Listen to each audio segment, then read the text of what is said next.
द्वारा ज्ञापन दिया कि चंद्रशेखर आजाद हमीरपुर ना पहुंचे क्योंकि उनके आने की वजह से माहौल खराब हो जाएगा। चंद्रशेखर आजाद उस घटनाक्रम में आए हैं जिस घटनाक्रम में छोटे लाल को लाठी डंडों से पीट पीट कर उनकी हत्या कर दी गई थी और आज चंद्रशेखर आजाद हमीरपुर पहुंचे।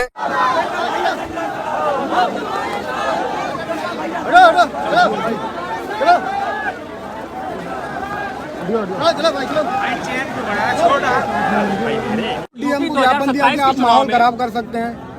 अब माहौल तो जो लोग हमारे लोगों की हत्या कर रहे हैं माहौल वो खराब कर रहे हैं, जो न्याय की लड़ाई लड़ रहे हैं वो खराब कर रहे हैं। जिनको ये भय है कि चंद्रशेखर के आने से न्याय की में जो रुकावट है वो खत्म हो जाएगी, न्याय आसान हो जाएगा, वही लोग इस तरह ज्ञापन दे रहे हैं। हत्या उनको चाहिए कि गरीबों की हत्या बंद करे, वरना आने वाले कल में प्रधान भी उनका नहीं बनेगा, विधायक बनने के सपने तो छोड़ दें।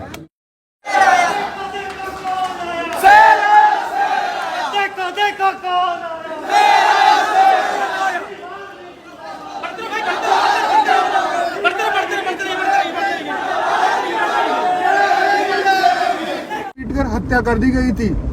काफी ज्यादा दयनीय घटना है और चंद्रशेखर आजाद उस परिवार से मिलने पहुंच रहे हैं और तमाम लोगों द्वारा ये प्रयास किया गया कि चंद्रशेखर आजाद हमीरपुर ना है, पर चंद्रशेखर आजाद आ रहे हैं। वो देखिए किस तरीके से पुलिस बल है, इधर पुलिस बल दिखाइए और एक बड़ा पुलिस बल है और चंद्रशेखर आजाद को कड़ी सुरक्षा दे रहा है और चंद्रशेखर आजाद हमीरपुर के गांव पतारा गांव पहुंच रहे हैं। अब देखने को होगा कि चंद्रशेखर आजाद क्या कुछ आज फैसले लेंगे और राजपूत समाज ने आखिर क्यों रोकने का प्रयास किया गया, ये भी फिलहाल देखने होगा। चंद्रशेखर आजाद हमीरपुर में चल रहे हैं। राजपूत समाज के तमाम लोगों द्वारा ज्ञापन दिया कि चंद्रशेखर आजाद हमीरपुर ना पहुंचे क्योंकि उनके आने की वजह से माहौल खराब हो जाएगा। चंद्रशेखर आजाद उस घटनाक्रम में आए हैं जिस घटनाक्रम में छोटे लाल को लाठी डंडों से पीट पीट कर उनकी हत्या कर दी गई थी और आज चंद्रशेखर आजाद हमीरपुर पहुंचे हैं। ये देखने को होगा कि चंद्रशेखर आजाद क्या कुछ फैसले लेते हैं और गांव में भारी सुरक्षा है और चंद्रशेखर आजाद हमीरपुर पहुंचे हैं और ये फिलहाल देखने को होगा कि किस तरीके से चंद्रशेखर आजाद उस परिवार के समर्थन में क्या कुछ फैसला लेते हैं। ये देखिए किस तरीके से बड़ा सुरक्षा बल है और चंद्रशेखर आजाद बड़े दल बल के साथ यहाँ पहुंच रहे हैं और जिसकी सीधी तस्वीरें मैं आपको दिखा रहा हूँ।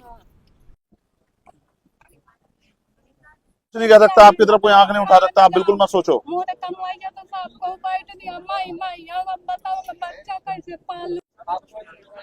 ये तुम्हारे वाले कागज हैं,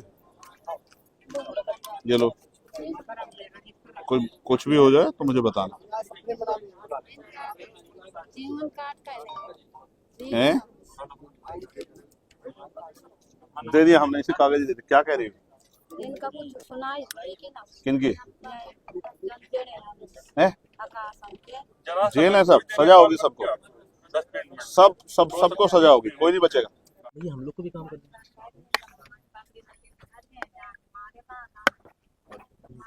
है, ठीक है, खुश रहो, ठीक है, और डरो मत।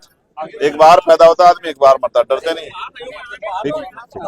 तुमसे बाहर बात करेंगे। और उत्तर प्रदेश में सरकार तो कहती है कि कोई भय नहीं है, कोई डर नहीं है, लेकिन ये सच नहीं है। डर भी है, भय भी है, लोगों की जान भी जा रही है। और हत्या करने वाले लोग, यहाँ तो अच्छा है कि तत्काल कुछ लोगों पे कार्रवाई है, कुछ बाकी है, लेकिन सवाल ये है कि जिनके घर से कमाने वाला चला गया उनके परिवारों का क्या होगा। तो ये घटना बहुत दर्दनाक है। मैं छोटे लाल प्रजापति जी को पहले तो अपनी संवेदना उनके परिवार के प्रति प्रकट करता हूं और फिर मैं उनके परिवार को विश्वास दिलाता हूं कि किसी भी तरह का हित जो है उनके परिवार का नहीं होने दिया जाएगा। मैंने यहाँ के अधिकारियों से बात की है, एक अस्थायी चौकी यहाँ बन रही है और उस स्थायी चौकी पे जो ड्यूटी जो जिन लोगों की लगी है वो परमानेंट होनी चाहिए। यहाँ उस तरह से रूट जो है इस पे गश्त होना चाहिए और उनको जो है परिवार को मैंने मांग भी की है कि उस परिवार को जमीन की व्यवस्था कराएं और रोजगार की एक नौकरी की व्यवस्था उस परिवार के लिए कराएं जिससे वो परिवार आगे बढ़ सके। यूपी में कानून व्यवस्था को किस नजर से देखते हैं? ये आपके सामने ही हम यहाँ कानून व्यवस्था की जो खामियां है उसी को गिराने के लिए खड़े हैं। और उत्तर प्रदेश में वैसे तो सबका साथ सबके विकास की सरकार में सब कुछ बदल गया है, लेकिन ये घर का रास्ता और इस घर के हाल देख के आप बता सकते हैं कि प्रधानमंत्री जी ने योजनाएं चलाई हैं, चाहे वो प्रधानमंत्री आवास योजना हो या कोई और योजना, उनका लाभ जो है वो गरीबों तक नहीं पहुंच रहा है। उनका लाभ तो सरकार से जुड़े लोगों तक ही, जिन पे खुद के मकान है, उन्हीं तक शामिल हो गया है। ये 3.5 फीट का रास्ता है, कमर मुड़ जाएगी जब आप अंदर घुसेंगे। आज पिछड़े दलित वर्ग के लोगों को इन्हीं घरों में रह के अपना जीवन यापन कर रहा है और इनके हालात ऐसी है कि ये कभी भी गिर सकते हैं। तो हमारी जिंदगी जितनी खराब उत्तर प्रदेश में है, शायद ही किसी प्रदेश में हो, लेकिन सरकार सुनने को राजी नहीं है। मुझे उम्मीद है कि मीडिया के माध्यम से मुख्यमंत्री का ध्यान हमीरपुर की तरफ जाएगा और हमीरपुर के लोगों के लिए बुनियादी व्यवस्थाएं होंगी और सरकारी योजनाओं का लाभ इन तक पहुंचेगा। मैं ये समझता हूँ जब हालात ऐसी यहाँ हैं तो इनका जीवन में बुनियादी सुविधा कैसी होंगी, इस बात के लिए भी मैं चिंतित हूँ। आजाद जी, ये आपका बुंदेलखंड का पहला दौरा है, बुंदेलखंड का ये आपका पहला दौरा है और ये कहा जा सकता है कि आप यहाँ पे अपनी सियासत की शुरुआत कर रहे हैं दलितों पर अत्याचार या राजनीति? क्या कहना चाहेंगे? मैं आपसे ये स्पष्ट कहूँगा, कई बार जो है संघर्ष शुरुआती दौर में दिखता नहीं। मेरी जड़ें भीम आर्मी आजाद समाज पार्टी की जड़ें इस बुंदेलखंड में भी उतनी गहरी हैं जितनी पश्चिम में, और आने वाले कल में मैं इसका उदाहरण वोट की चोट से दूंगा। लेकिन आज मैं आपके माध्यम से कहना चाहता हूं कि सरकार सचेत रहे। अगर गरीबों पे, दलितों पे, पिछड़ों पे, मुसलमानों पे, अन्य धार्मिक अल्पसंख्यकों पे या किसी भी बहन बेटी पे अत्याचार होगा तो हम लोग चुप नहीं रहेंगे, हम लोग संघर्ष करेंगे और सरकार से उनके अधिकार उन तक पहुंचाने के लिए हमारा संघर्ष जारी रहेगा जब तक उन गरीबों को न्याय नहीं मिलता। हमीरपुर डीएम को ज्ञापन दिया कि आप माहौल खराब कर सकते हैं।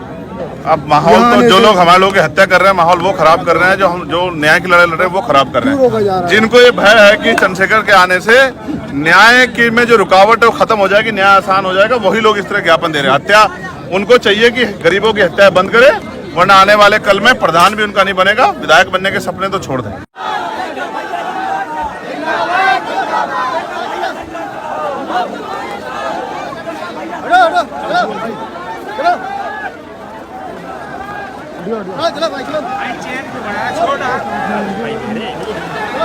पीछे हो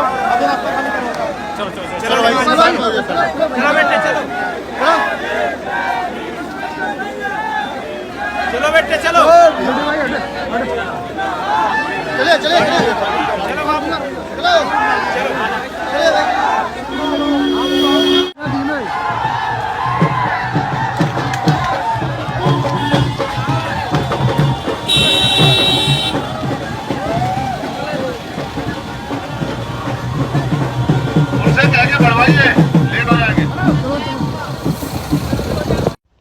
साथियों, जैसा कि आपको पता है, बी मिशन टीवी हमेशा ग्राउंड जीरो की रिपोर्ट आपके बीच रखता है। अगर आपको हमारा काम पसंद आता है तो बी मिशन टीवी को आर्थिक मदद करें, जिससे कि हम यूं ही निरंतर ग्राउंड लेवल पर काम करते रहें। स्क्रीन पर दिख रहे QR कोड को स्कैन करें और अपने दान की राशि बी मिशन टीवी के खाते में भेजें।